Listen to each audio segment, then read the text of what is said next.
Hi guys, so we're back at it again. We have waited 48 hours and we are going to see how our sourdough starter looks. It looks awesome.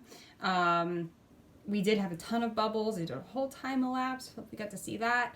And now what we're going to do is we're going to transfer a portion of our starter into a new jar and we're going to feed it. So now what we're moving into is the feeding process, and we're growing our starter, and every day we're going to feed it a quarter cup of our the whole wheat flour and the all-purpose flour mix, and we're going to do, a half a cup of the flour and a quarter cup of room temperature water.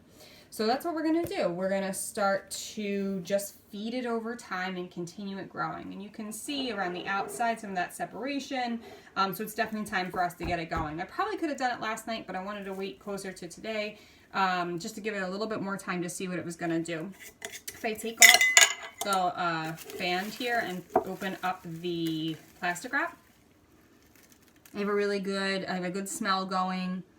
It's not too off-putting anymore. It was pretty off before. So what I'm going to do is I'm just going to mix that up. I'm going to take a quarter cup and put it in here, and then I'm going to add the new flour and water. So that's what we're going to do.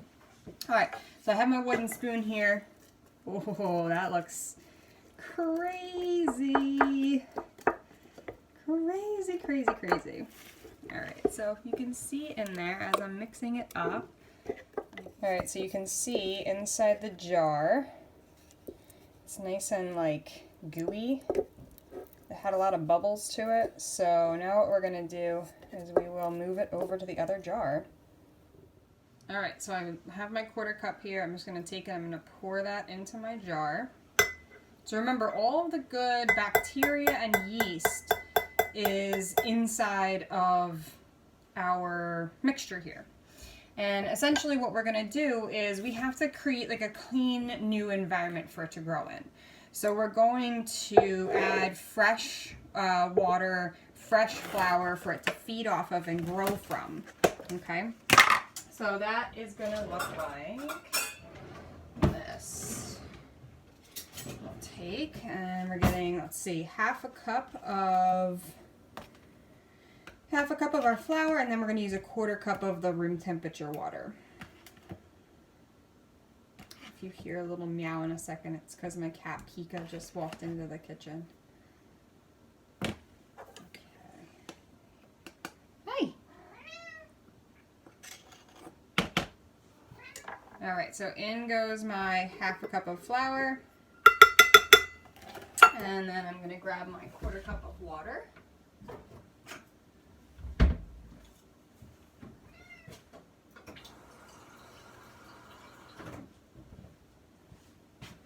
And then we'll stir it together.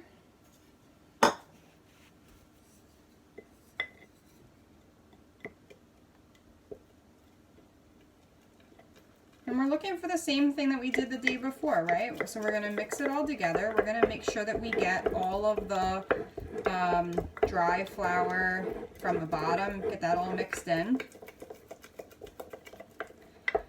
And we have a nice fresh clean jar here. And then what we're going to do is we're going to throw this stuff out. And it might seem wasteful, but we have to have a clean environment, right? This is working with fresh bacteria. This is working with yeast.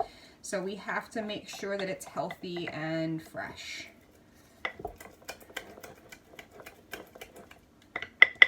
All right. So what I'm going to do is get clean plastic wrap. I'm going to take and put it on top of the lid here, and we'll screw it in. All right, so it says, cover with plastic wrap and let sit for 24 hours. It says, repeat step 2 every 24 hours until the starter is pleasantly aromatic and doubles in size 8 to 12 hours after being fed. So that's essentially what we're looking for. You know, it took 48 hours for it to get to this stage here. So now what we're going to do is feed it every 24 hours, and eventually it's going to get to the part where it's going to double in size in 8 to 12 hours. And that's going to be our key to see if it's ready to use in our sourdough. This can take anywhere from 10 to 14 days, so this is gonna be a process for us, definitely. But we need a process right now, right? I miss you guys so much already. I hope that you're finding fun things to do at home and that we're gonna get through this. I don't hope, I know, we're gonna get through this together, okay? All right, miss you guys. Make sure you chime in. You can send me questions. You can, you know, anything that you, if you think of something that you want to see, a recipe that you want to see me make, I'm happy to do so. Let me know. All right, bye guys.